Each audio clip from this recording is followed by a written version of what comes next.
What's up, guys? Welcome back to. I was gonna welcome you back to Whisky website Wednesdays. But it's not. It's Thursday. It's Thursday. Because we didn't have time to film this yesterday. So guess what? It's Tequila Thursdays, man. I'm not looking forward to this. I don't like tequila. Tequila's not my steez. I wish we did this yesterday. Yeah. I would not. This be is not able me, to be this. honest. So she suggested we do tequila afterwards. No, I didn't. Whatever, guys. This is episode 46. So while she does 47? that, I'll get the I don't know, tasting notes because here we're professionals and we always get tasting notes. I don't want to smell. So she's gonna tell us why she has such PTSD towards tequila, but that story is for right after I tell the tasting notes. So on the nose, hints of soft spice and mixed peels. Dried herbs, baked agaves, and honey. Palate, creamy, slightly tangy palate, mixed spices, toasted oak, agave, and herbal character. Finished, slightly oaky, spicy finish. Why is your voice so high? I don't know. Slightly oaky. And overall, a great choice for mixed drinks. Since when? Margaritas. Oh, why didn't you pour it that? Woman! No, I'm not doing. No. No.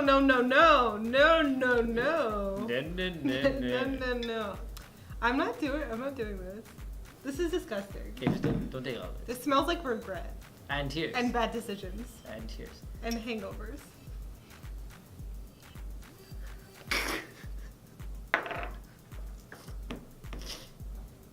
Couldn't even bring a lemon or salt. What was that? I'm not doing the whole thing. Ooh, the pad. Some spice. Some oakiness. No. Ooh, I taste regret now. You can have the rest. No, okay. I already know what Jose tastes like. Ooh, kinky. Yeah. Yeah. Why did we choose this one? Because it's Thursday. But really, no, not even salt. Fuck it. Yeah, I just didn't want to get a full bottle, then it becomes a party in here. So I was like, let me get a small one. And only Jose had a. Oh, there you go. Only Jose had like those tiny little cutie bottle. Oh, I just hate tequila. I should have brought some. I don't know if we're gonna do this. Otherwise, I would have brought some tequila from Mexico. I know, that would have been great. Don Julio. Something a little bit not Jose. Good tequila. Don Julio is actually pretty good. All right, so what are we talking about today? What are you talking about today? She's talking about. Why don't you tequila? So she was. We came in this morning and she was quite sad about Hugh Hefner. I clearly dressed up for this occasion too. Rest in peace. I figured we'd talk about Hugh today. Was that a moment of silence? Yeah. Okay. Are you gonna do your little? You can start off and then I'll jump on in.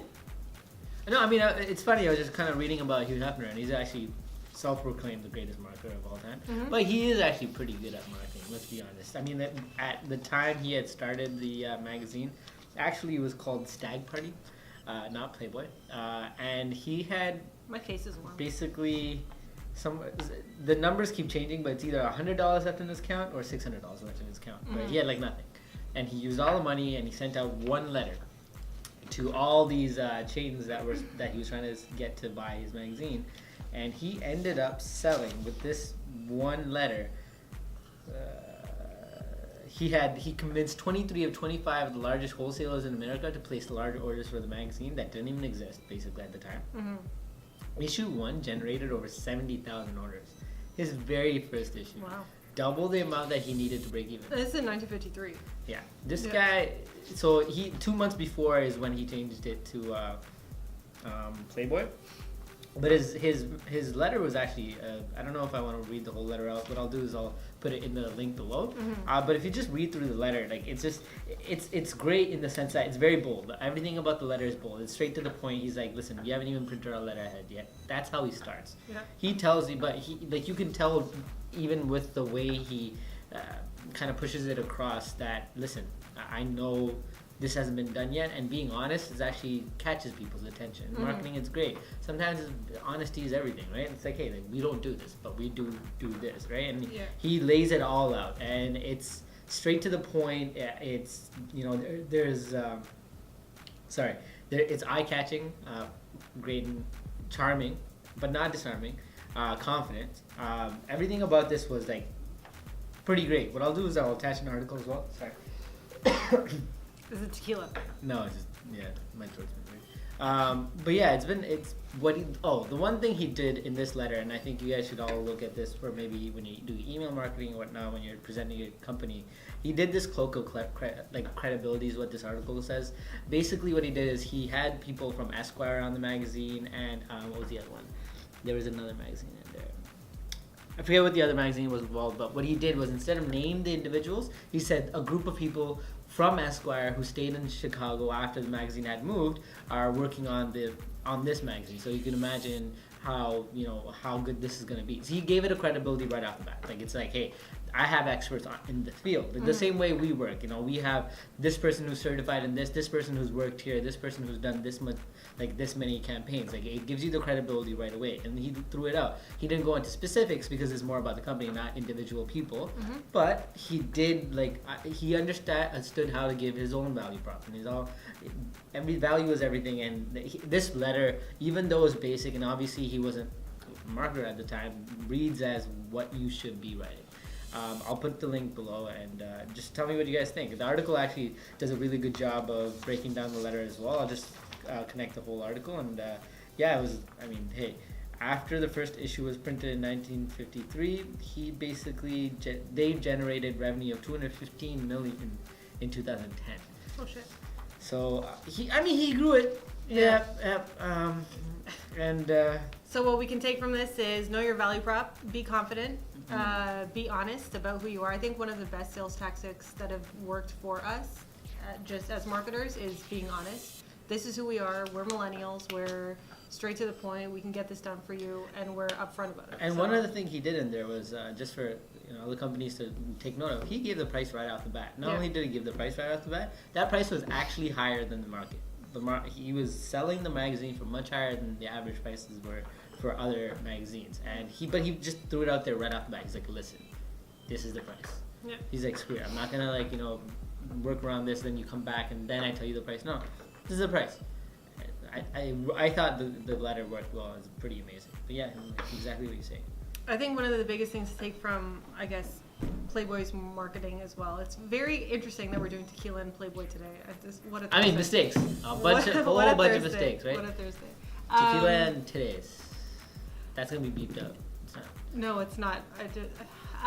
One of the things to take from it, I guess, he started in 1953. Yeah. So 2017 now, you always have to evolve with the times. Yeah. You always have to evolve your marketing strategy. And one of the biggest things, I think, was it in 2015 or something? They said they were going to do covered up models. Yeah, like non-nude, yeah. And that's a very strategic marketing move, not to take away from what they actually do, but more so to capture a different audience. And I think that's a really huge step in terms of evolving your business model, just in general, for time. As everything went digital and people wanted to check out magazines at work, they couldn't do that obviously with Playboy, because But what they did is they translated it into something that they could look at. Yep. Safer. So it went from 4 million viewers to 16 million viewers online. So that's pretty huge. I think the other thing to kind of take from it is that, or just like attaching to that kind of theory too, is if you're thinking about your marketing and stuff, if you're marketing towards millennials or like the Gen Z, which is like the, I guess, generation under us. Okay, we're millennials. Get on Snapchat, get on Instagram, be where they are, get in their mind. Think about the brands that they're following. Like, so for me, I follow Sephora, for example. Think about what Sephora is doing for their marketing. Think about what Nike's doing. Any of those big brands and whatever, and take bits and pieces from their marketing, or even Playboy, for example, and push it into your marketing strategy. He was a one-man marketing team, and he became the brand, right? So like the voice, yeah. He was the voice. He became the brand. He became the image. He lived the life that he lived the lifestyle he was peddling, right? So people just kind of connected him. I'm actually curious how they're gonna move forward with him not in the picture. Yeah. With that being said, any last words? No. Please, let's always do this on Wednesdays for my sanity and my stomach. Tequila Tears Thursday. I'm not. No, I just No. If you have any questions about your marketing strategy, be sure to email us. See, I can't do this. I'm sorry. Be sure to email us at think@outsidethebox.com. This is Gaush. My name is Mira. We're out. Bye, dude.